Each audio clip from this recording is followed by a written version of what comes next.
Olá, ouvintes. Chego para trazer um estudo bíblico propício para os nossos tempos, intitulado Sinais e Maravilhas, especificamente abordando os sinais existentes na Bíblia em contraste com os sinais que são enfatizados nos dias de hoje, atualmente. Na carta a Timóteo, nos faz advertência contra o perigo da apostasia. Na carta aos Tessalonicenses, também segunda carta, como 2 Timóteo, 2 Tessalonicenses também o faz. E apresenta sobre o aparecimento do anticristo. E olha como isso acontece. 2 Tessalonicenses 2, 9 e 10. Ora, o aparecimento do iníquo é segundo a eficácia de Satanás, com todo o poder e sinais e prodígios da mentira, e com todo engano de injustiça aos que perecem, porque não acolheram o amor da verdade para serem salvos. Amém? 2 Tessalonicenses 2, 9 e 10. Caros ouvintes, estou trazendo esse esclarecimento como alerta, como advertência e como também um ponto para mostrar o Evangelho puro e autêntico do Senhor Jesus, sem mistura, com sinceridade, honestidade e verdade. Existe hoje tanta gente pregando a palavra. Muitas pessoas o fazem devidamente, dentro da Escritura, louvado seja Deus por isso. Mas tem aqueles que dificultam o Evangelho, a sua compreensão, levando para pontos que deixam dubiedade de conceito ao próprio Evangelho. Nosso Senhor Jesus, em seu ministério, foi muito claro a fazer advertência em todos os ângulos. Os últimos dias são difíceis, disse São Paulo. Muitos temem a guerra, a destruição, mas não temem aquele que pode fazer perecer no inferno tanto o corpo como a alma. O mundo materialista está cada vez preso àquilo que é material. E isso às vezes vai para o ângulo do próprio evangelicalismo. São João diz que o mundo inteiro está onde? Jaz no maligno. A tendência do príncipe das trevas é procurar desviar o povo de Deus de sua verdadeira razão de existência para enveredar por caminhos perigosos. Muitas aberrações doutrinárias absurdas vêm como consequência de uma compreensão errada das Escrituras e da tentativa de adaptá-las a meros interesses pessoais e materiais, fora da vontade de Deus. Lembra que foi bem assim no início da história da humanidade, quando esse cenário foi armado. Eva e Adão preferiram novas experiências, desprezando aquilo que Deus lhes havia dito, e seguiram a explicação da serpente lá no Éden. Creio que Eva e Adão não tinham nenhuma dúvida quanto ao que Deus dissera, até que passaram a ouvir a voz da serpente. Vamos então trazer um assunto sério, importante e relevante para nossos dias. Os sinais da Bíblia e os sinais de hoje. Os sinais da Bíblia têm o seu lugar, todos tinham um propósito e foram atingidos na íntegra. Existem dons e sinais que eram estritamente limitados a uma época, limitados a algumas pessoas e com alguns objetivos. É bom que se entenda isso a princípio. Avaliando esses dons, especialmente aqueles aos quais muitos se referem erradamente, entendemos o lugar que eles tinham e veremos a diferença daquilo que hoje fazem alegando ser em nome de Jesus. Primeira parte, os sinais da Bíblia. Definição: sinal é um sinal significativo dado por Deus, indicando aquilo que Deus tem feito. Romanos 4:11. Está fazendo. Mateus 16:3. Ou está prestes a fazer. Mateus 24:3-30, do sermão profético de Jesus. Eis as advertências. Segundo, sinal é uma autenticação miraculosa de um mensageiro enviado por Deus. O poder de operar ou de produzir sinais autenticadores era esperado no mundo antigo da parte daqueles que afirmavam ser mensageiros da parte de Deus. O povo da Galileia pediu tais provas das reivindicações de Jesus Cristo, dizendo-lhe: Mestre, queremos ver da tua parte algum sinal. Mateus 12:39, Mateus 16:4. João, evangelista, entretanto, percebe que os milagres de Jesus Cristo eram atos cheios de propósito, que demonstravam o poder de Deus presente e triunfante neste mundo, e descreveu os tais como sinais. João 2:11, 4:54, 4:48, João 12:18 e João 6:26. Terceiro, sinal, uma indicação da presença de Deus agindo por meio de graça ou de julgamento. Os discípulos operavam demonstrações de poder e manifestações internas, milagres, sinais e maravilhas, experimentados pela igreja primitiva, em confirmação à proclamação do Santo Evangelho. Atos 2:43, 4:30, 2 Coríntios 12:12, onde mostra as credenciais apostólicas.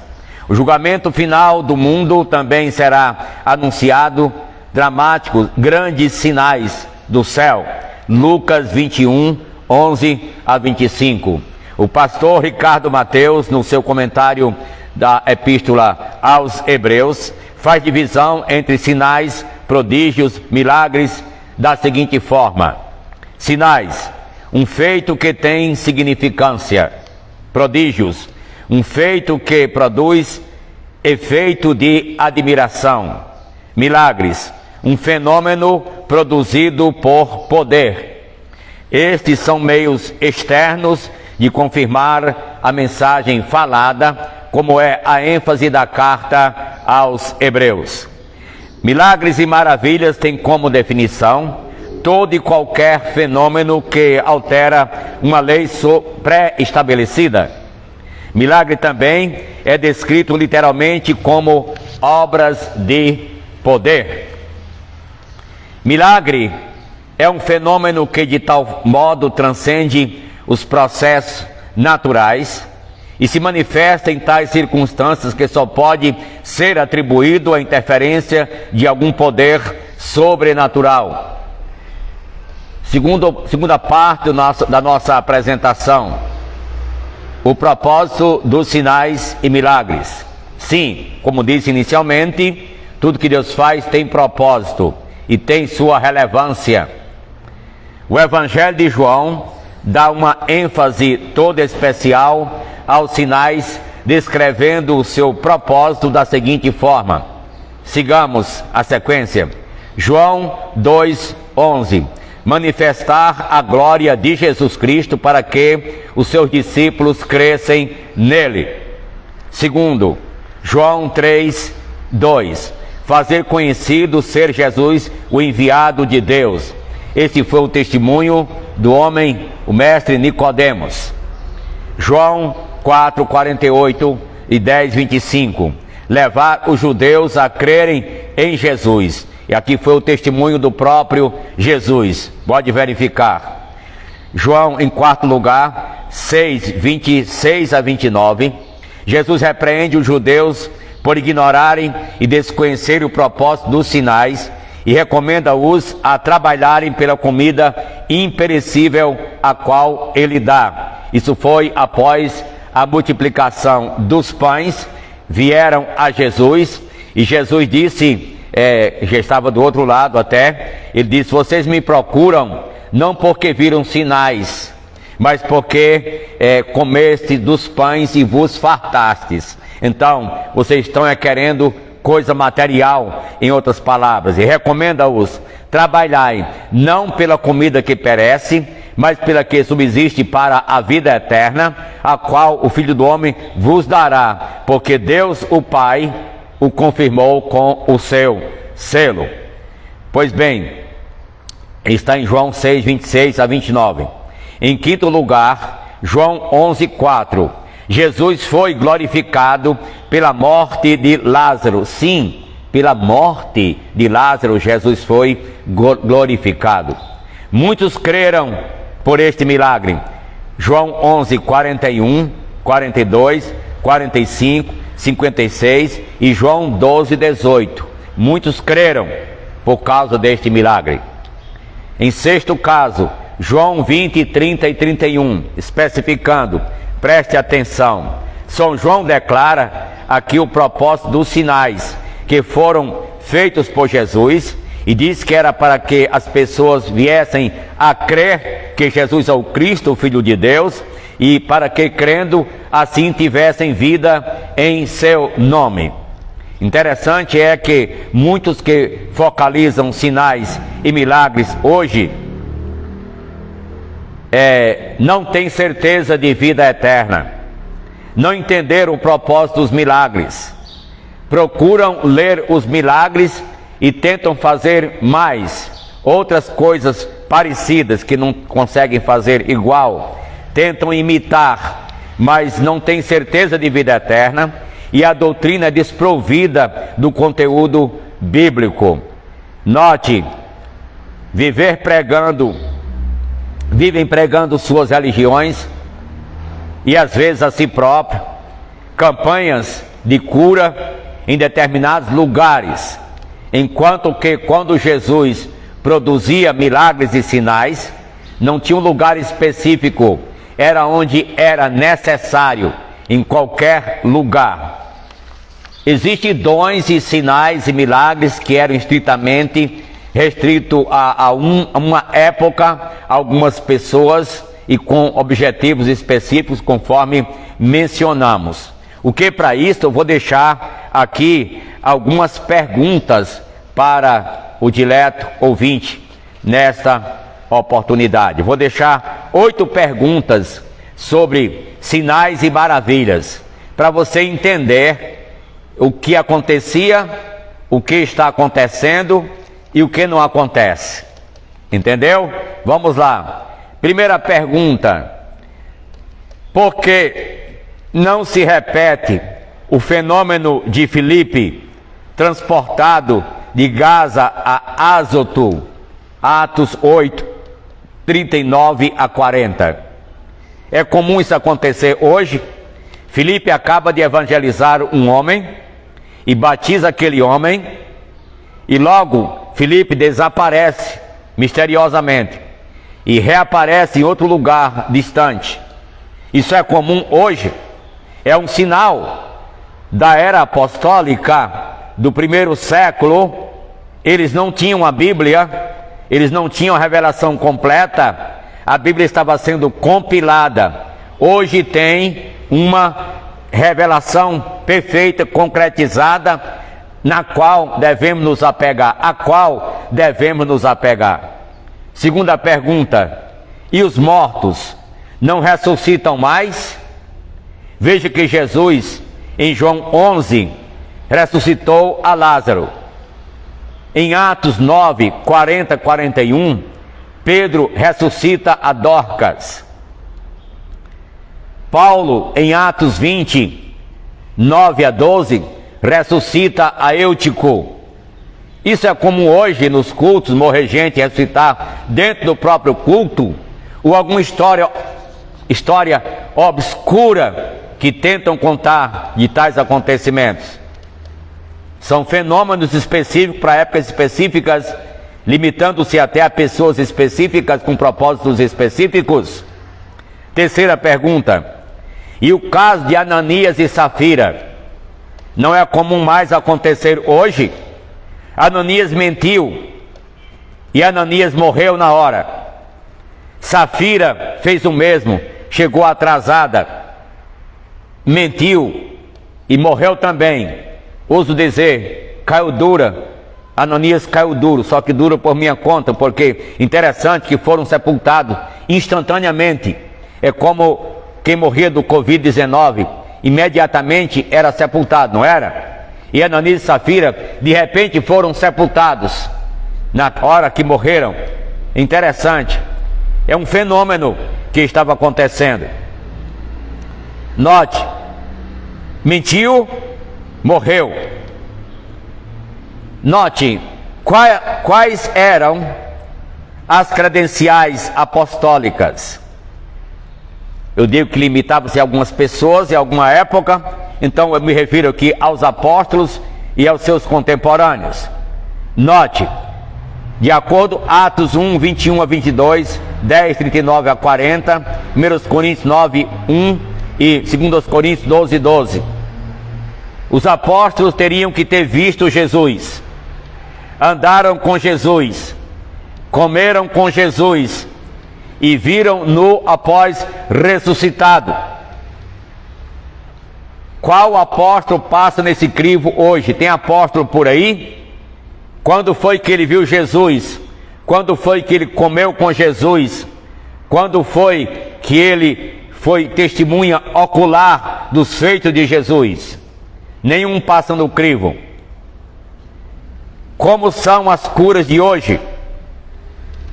É para o paralítico. Atos 3, 6 e 7, no templo, o paralítico foi curado instantaneamente pelos apóstolos. É para qualquer pessoa, independente da sua condição espiritual, ou tem que dizer você não foi curado porque você não teve fé, você não pagou direito a contribuição, faltou uma sexta-feira, eram 7 ou 10, 9, você faltou uma. Não existe isso na Bíblia. Era pelo um ato miraculoso, o poder do apóstolo que Deus havia dado como credencial para tal.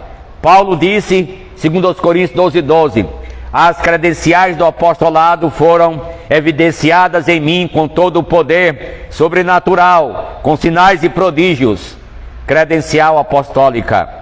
Veja que a ênfase maior hoje dos curandeiros para os problemas de caráter psicossomáticos, algo interno, uma dor de barriga, uma dor de cabeça, um problema na coluna, uma doença que nem sequer foi diagnosticada pelo médico que existia, disse eu tinha e fui curado, cadê o diagnóstico também?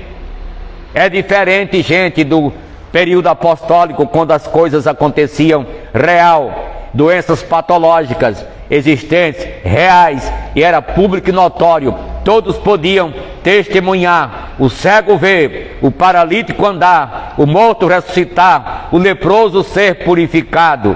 Amém? Sexta pergunta: o apóstolo Paulo andava curando a todo mundo? Note que no final da sua vida, o apóstolo Paulo não andava curando a todos. Como assim? Ele próprio tinha um problema físico, e o seu problema era visual. Ele visitou os Gálatas e disse por causa de uma enfermidade física, Gálatas 4, 13 a 15, e disse que essa enfermidade foi difícil para essa visita, e disse mais, eu testemunho, se vocês pudessem, teriam tirado os próprios olhos para nos dar. Então, em Gálatas 6, 11, Paulo fez questão de assinar a sua carta no final e disse: vede com que letras grandes vos tenho escrevido do meu próprio punho. Paulo então precisava escrever com letras grandes porque ele tinha deficiência visual, precisava de letras maiores, precisava até de novos olhos, se fosse possível. O problema de Timóteo, Paulo não curou, mas ensinou o remédio. 1 Timóteo 5:23, não continues a beber somente água, coloca um pouco de vinho por causa do teu estômago e das tuas frequentes enfermidades. 1 Timóteo 5:23. O seu colega Trófimo ficou doente. 2 Timóteo capítulo 4, verso 20.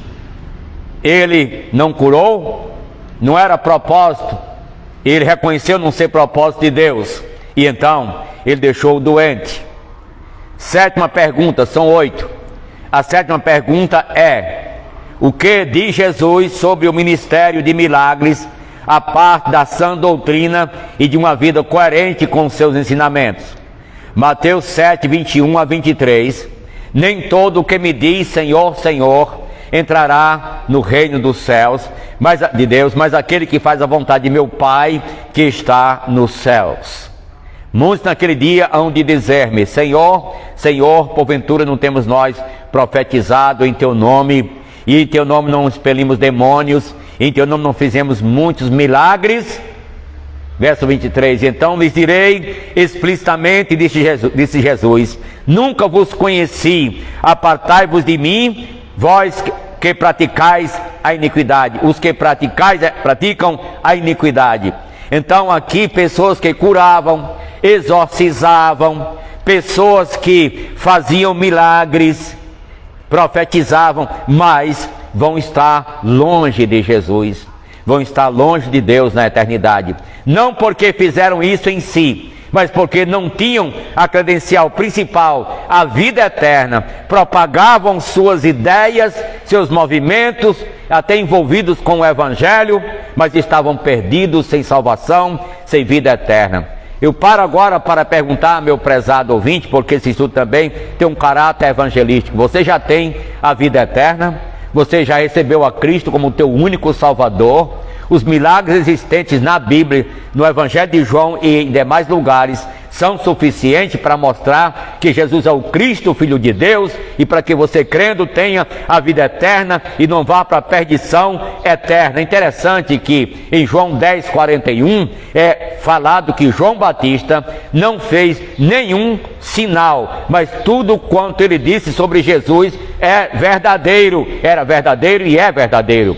Então, prezado ouvinte, interessante essa premissa de suprema importância nesse contexto. Corra para Jesus, creia no que já está escrito na Bíblia e você será abençoado com vida eterna.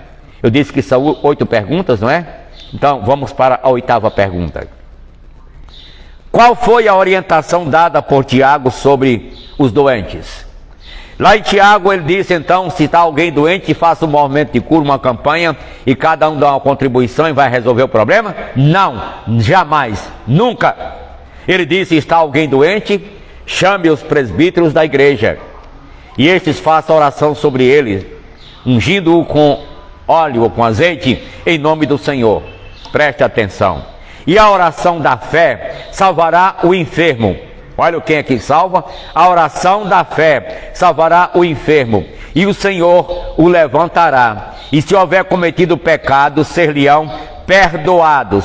Confessai, pois, vossos pecados uns aos outros, e orai uns pelos outros para serdes curados. Muito pode, por sua eficácia, a súplica do justo. Está em Tiago 5:14 a 16, e dá o exemplo de Elias, que era um homem semelhante a nós, mas um homem de oração e confiança em Deus, e Deus o atendeu e disse que assim poderá acontecer com cada um de nós, crentes em Jesus, salvo por sua graça, que tem o seu Espírito Santo na vida e que tem o dom da vida eterna e com ele anda para o glorificar. Amém? Então, muitas doutrinas errôneas dos nossos dias, elas se devem a uma compreensão errada sobre a pessoa do Espírito Santo e sobre a Bíblia. Se a Bíblia não é autoridade final sobre a nossa fé, fica então um portão aberto para aberrações doutrinárias erradas e assim saindo daquilo que Deus havia estabelecido. Chamo a sua atenção para ler os evangelhos, leia sobre Jesus e procure ter nele e dele a certeza convicta de vida eterna. Descubra na leitura da Bíblia quem é Jesus, descubra o que ele quer para a vida da humanidade e se enquadre nesse plano, recebendo a ele como teu Salvador e Senhor na vida, e assim você será grandemente abençoado. Amém? Essa é a parte 1 do estudo Sinais e Maravilhas. Não vou me alongar, mas trarei a segunda parte deste estudo logo em breve. Amém? Maravilha! E Maranata, vem Senhor Jesus. Eu tenho aqui vários ouvintes. Eu tenho Ernesto Bezerra.